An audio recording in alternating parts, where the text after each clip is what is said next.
This is not a memory. This is a warning we never finished writing. Earth, in its final stable decade, beautiful and already breaking. The oceans still shimmered. The cities still glowed. But beneath the surface, every system that kept 10 billion people alive was quietly running out of margin. Soil failed before cities did. Then the cities followed our Wanashun quietly, the way most endings arrive. Not with explosions, but with empty grain silos, rationed water, and highways that no longer led anywhere worth going. Collapse, it turns out, is patient. It works one harvest at a time. We built domes to outlast the weather. The weather outlasted the domes. Climate engineering bought us 20 years was.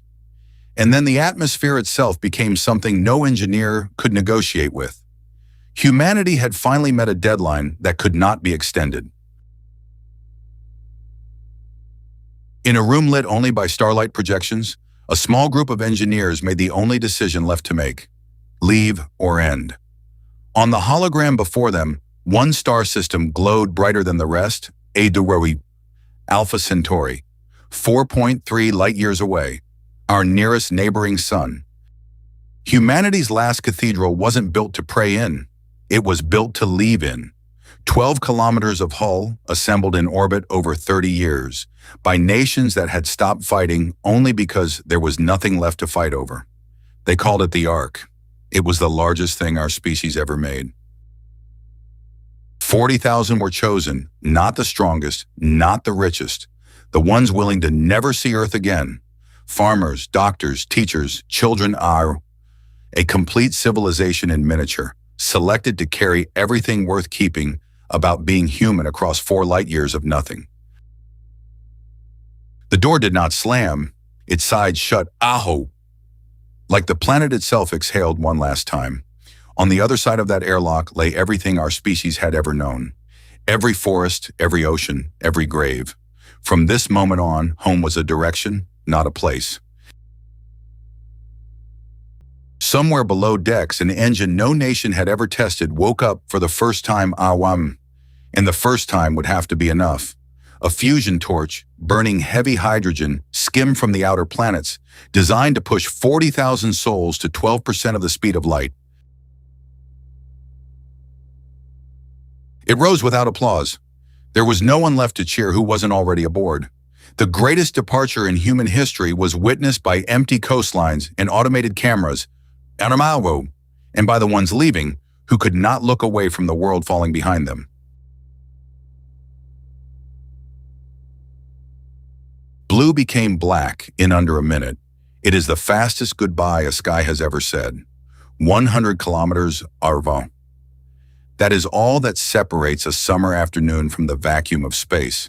The travelers crossed it in 60 seconds, and the last blue sky any of them would see was gone.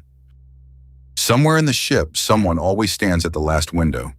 It is the loneliest job no one assigns. They watched Earth shrink to a pale blue point, the same view that once made astronauts weep, knowing that for them, that point would never grow larger again.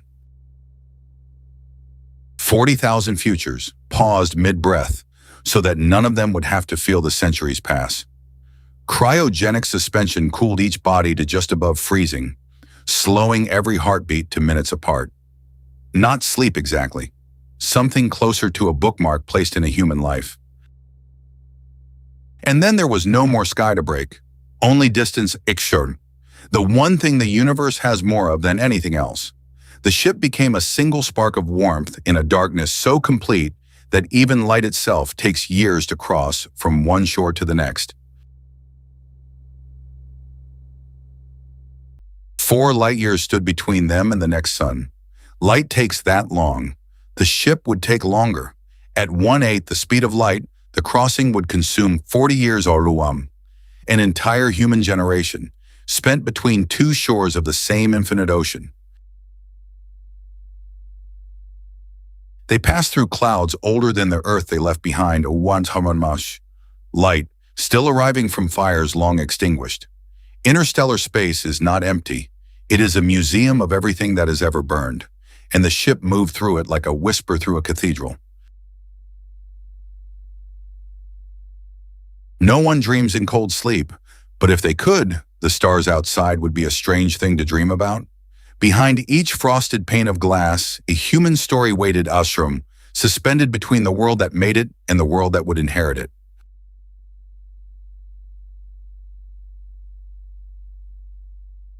One person stays awake for every decade of the crossing, not to fly the ship the ship flew itself around, but so that someone always is watching. They called them Watchkeepers. Alone on a silent bridge, each one guarded 40,000 sleeping lives against the indifference of the void. 2 suns where Earth only ever had one. The first sign that they were no longer traveling they were arriving. Alpha Centauri A and B, a binary pair locked in an 80-year orbital dance, growing from points of light into the twin hearts of a new home. Even empty space is never quite empty. Rock, ice, and silence. The debris of systems still being born. The ship threaded the outskirts of a stellar nursery, past asteroids that had waited 4 billion years for anyone to pass by and notice them. 40 years in, the ship groaned for the first time. Even cathedrals built for forever still creak. A power relay, fatigued by decades of radiation, failed in a shower of sparks. Red light-filled corridors that had known only darkness, and one watchkeeper answered the call. Outside, with nothing but a tether and a heartbeat, one of the watchkeepers fixed what 40 years of travel had worn thin. No drama, no music. Just gloved hands doing careful work. 4 light years from the workshop where those tools were forged. Most of the journey was not danger. It was distance, and the strange patience distance demands of everyone who crosses it. Between 2 suns and the memory of a third, the arc drifted on, smaller than a grain of dust against the architecture of the galaxy. After 4 light years, the math finally became a place. Alpha Centauri was no longer a destination. It was a sky. The navigation screens that had counted down for 4 decades now displayed something no human eye had ever seen directly. Arrival. 3 suns govern this place, 2 bright enough to cast double shadows, 1 small, red, and patient. Proxima Centauri, Iuamo. The quiet third member of the system, and the closest star of all, Naro, holding in its orbit the world the sleepers had crossed the darkness to reach.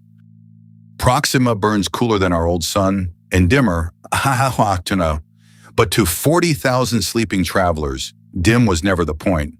Possible was. A red dwarf like Proxima will burn steadily for trillions of years. Whatever future began here would never run out of daylight. Call it Proxima B or call it the second chance a speculative world.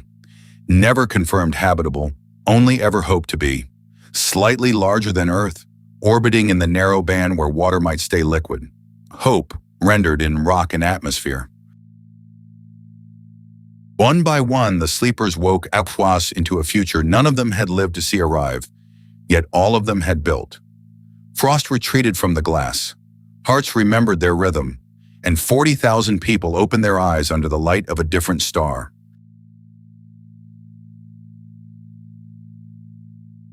No one spoke for a long moment. After 4 light years, even relief needs time to find words. Through the viewport, a new world turned slowly in red, gold light, the first sunrise of the rest of human history.